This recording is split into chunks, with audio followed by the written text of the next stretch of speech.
History of Gallowmere, Volume 1. During the dark time that was Gallowmere's not too distant past, it was King Peregrine who thwarted Zarok the Necromancer and his plan to enslave the land. Zarok, once the king's mage, had fallen out of favor with the ruler for conducting outlandish experiments on the bodies of the dead. It was said that deep within Peregrine Castle, the dead were restless. The dead are to be honored, not kept as the playthings of alchemists, declared King Peregrine as he banished Zarok from the castle. All of Zarok's living dead were routed out and destroyed. Zarok, being an unforgiving soul, went into hiding and vowed to wreak his revenge on the king.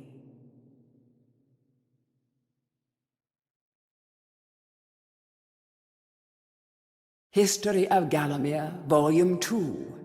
Rumors of ill-doing and dark deeds abounded through the land of Gallowmere.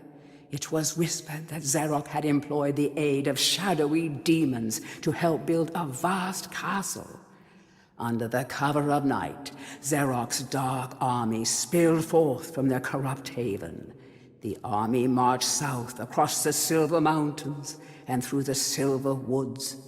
Soon afterwards, even the Pumpkin Lands belonged to Zarok. The folk of Gallowstown cried out for help. "Save us, good King Peregrine." Retaliation was swift and violent. King Peregrine's forces, led by the brave Sir Fortescue, drove Zarok's army back from Gallowstown. Oh, there was much rejoicing, but the war was not yet over.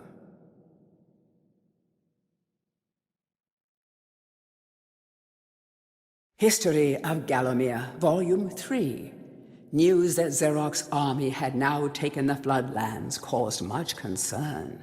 From this vantage point, Zarok could march west to take the Enchanted Forest. This sacred place would prove a bitter defeat if it fell into the hands of the evil sorcerer. It was Sir Dan Fortescue who once again led the king's militia to rid the demon host from the land.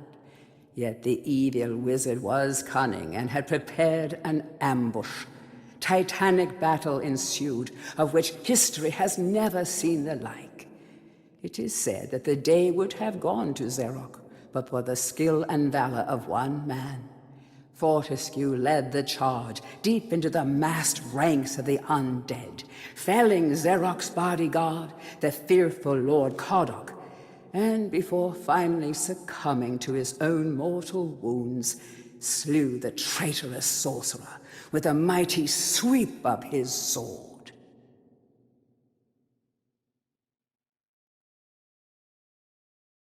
History of Gallowmere, Volume 4. The forces of evil were destroyed, but at a terrible price. None but a handful of the king's militia returned from that field. Gallowmere lost a whole generation of young men that day, including Canny Tim, the legendary crossbowman, and Fortescue's second-in-command, who fell in the first volley of arrows.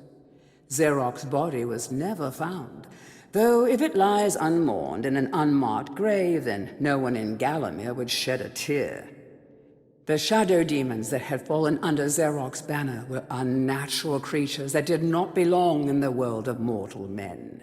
The king declared that they be banished, entombed under the pure earth of the enchanted earth.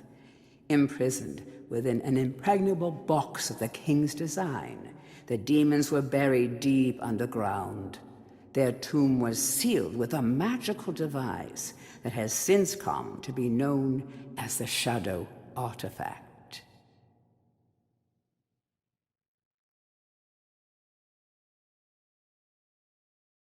It has risen again, Sir Daniel Fortescue. See? The hero of Gallowmere who fell at the first charge. The fog of war and the shrouds of time conspire to turn the arrow fodder into the savior of the day. But we knows better.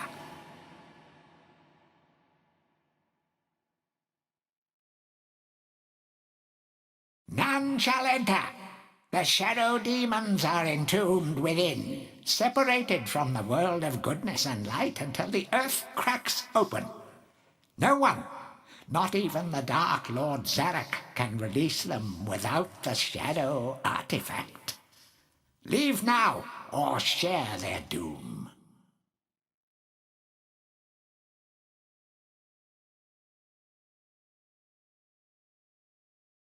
Cold and dark and reeking of death. We remembers an ancient battle fought here between the forces of good and the dark armies of Zarek. Now the marshes are full of the restless dead.